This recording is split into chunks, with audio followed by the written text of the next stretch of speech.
further ado, let's get into this Madonna story. So apparently, word on the street, and this street's being paid six, that apparently Madonna's album might be done. You know, that album where she was talking about that we might be getting a sequel to Confessions. Well, I thought, she might still be putting the finishing touches on it, but they said that apparently she previewed M15 at Chris Rock's 60th birthday party. And I'm like, to be a fly on the wall, to hear the music that she was playing. I'm like, wait a minute. So first of all, was this a party that Madonna was throwing for her friend and decided to preview her music there? Or did she just hijack the DJ booth? It was like, y'all gonna hear my music. I want to play. Don't turn this shit off. I want y'all to play my music and see how people will respond to it. But I hope it's a mixture of patrons and celebrities and not just celebrities. Because, celebrities for the most part, y'all could be yes people. I want to know if we can get a genuine response to, like, is the music good? Or did Madonna lose her grip on, like, a fierce pop track, dance pop track? But then again, if she's got, I'm not worried too much, because if she's got Stuart Price a part of the team again, Stuart knows what he's doing. So I'm not feeling a little nervous about it, but I just wish I was a fly on the wall so I could hear that music. So a spy spilled to page 6 that the Queen of Pop, 66, previewed her forthcoming album, Confessions Part 2, a follow-up to her Grammy-winning 2005 album, Confessions on the Dance Floor, which friend of the show Felix says should be called Return to the Dance Floor, which I actually think would be a cool title for the thing, because it has been almost 20 years. Well, it'll be 20 years this year since you did return to the dance floor. So that would be a good title for it.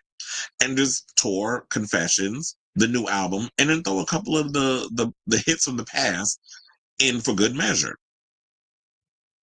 instead of you repeating yourself and doing the greatest hits.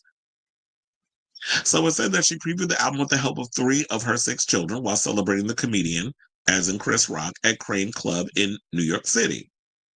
We're told Madonna's eldest daughter, 28-year-old Lourdes Leon, sang, while her eldest son, 24-year-old Rocco Ritchie, DJ'd. Now, one of her 12-year-old twin girls, Esther Ciccone, also created a mix, our insider shares, saying that, and they also said that Lourdes' daddy, Carlos Leon, dropped in at the end of the night and seemed to get along well with Madonna, who is very proud of his new projects. But here's the thing. Madonna and Carlos have always had great rapport with each other, even down to the point where it was like, you know what, I can't provide Lola with the life that you can, so I'm gonna give you full custody, but I'm gonna maintain being in my child's life. And I love that for Carlos, that he was willing to be like, you know what, I'm off doing other things. I'm an actor, because he has acted in a couple of things. I'm also a personal trainer. That's how he met Madonna. He was working her out and working her out, working her body and her pussy.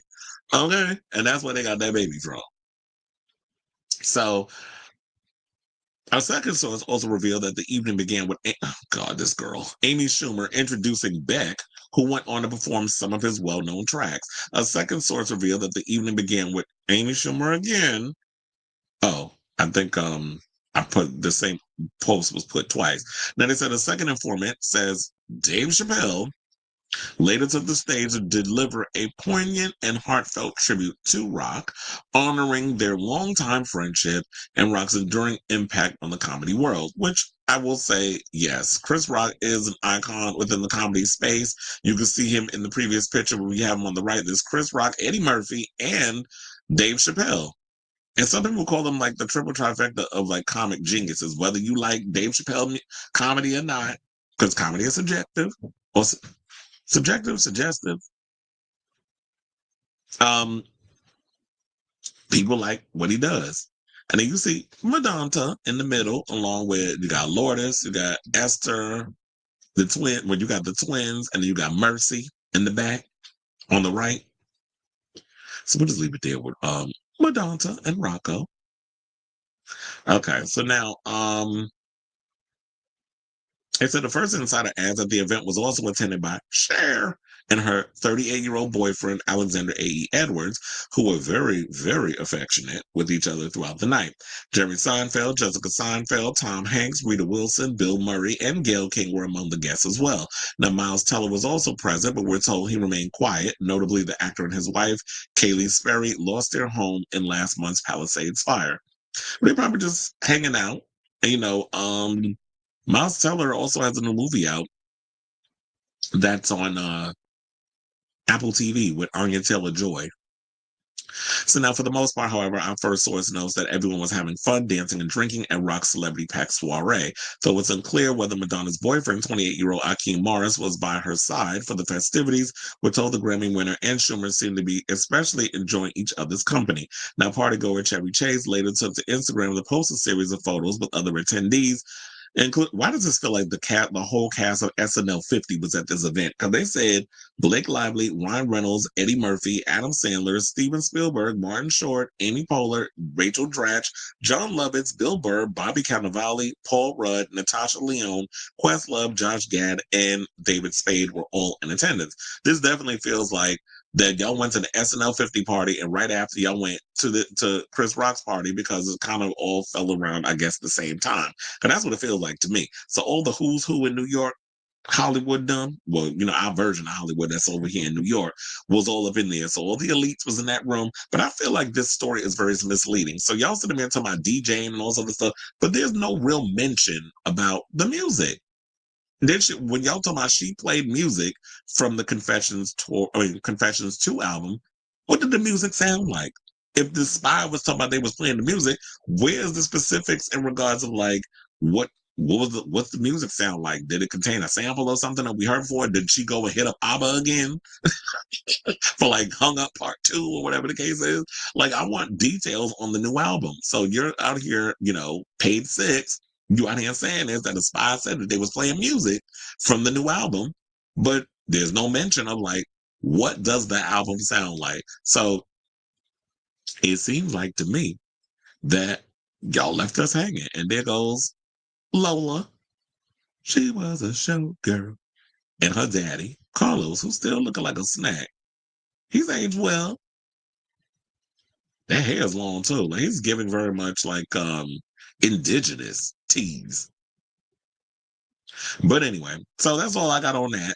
I feel a little underwhelmed because I'm like, where is the full detail? You giving us all details about who was in attendance, but you ain't giving us no details on the music. I'm nosy. I want to know what it sounds like. And when we getting it, because she definitely, if you're going to be going into, this is the 20th anniversary of Confessions on a Dance Floor, you definitely have to release that album this year. And I'm saying we need a single by the summer. We need a song of the summer. I really hope that Madonna does Pride this year. I would love to see her do New York Pride. And because we need somebody, they got Jennifer Lopez out there, doing the World Pride thing in DC, which I saw recently. People in the comments was mad because they're like, why are y'all continuously giving these allies our platform, but you're not bringing in actual out artists? I'm like, y'all forgot Troye Sivan's one of us. He homosexual. He performing. Maybe y'all don't think he's y'all cup of tea. But I do wish there was a little more variety with that. So I think I would love to see Madonna do Pride again. She's done it twice already, I believe, if I'm not mistaken, to preview the new album. And of course, because this is a real time of, a certain idiot in the White House coming after the LGBTQ plus community, that this would be a time for her to get her political bag in. Because you know how she is. She never minces words when it comes to the gay community. And I love how they always talk about a certain other pop star that is like, oh, but she's always talking about the trans and the gays. I'm like, yeah, but who was doing it first? Do we need to go there again? Like, she was doing it long before it was popular. Like, now it's sort of popular. Like, you're not going to get bashed too much for going in and talking about the trans people are loved and all this other stuff. But when it comes down to in the 80s, when we were still going through the AIDS Holocaust, and her livelihood and certain endorsement deals were taken away because she was advocating for the LGBTQ plus community and having a Black Jesus in her Like a Prayer video, y'all don't know what real struggle is. You basically just jumping on the bandwagon because it's cute and it's cool and it's niche and it's chic to jump on that bandwagon. But I know every generation needs their Madonna, and Gaga is that for y'all. I know y'all knew I was talking about her. Like, was I trying to be subtle with my shade towards Stephanie? But anyway, let me know what you guys think of this story in the comments down below.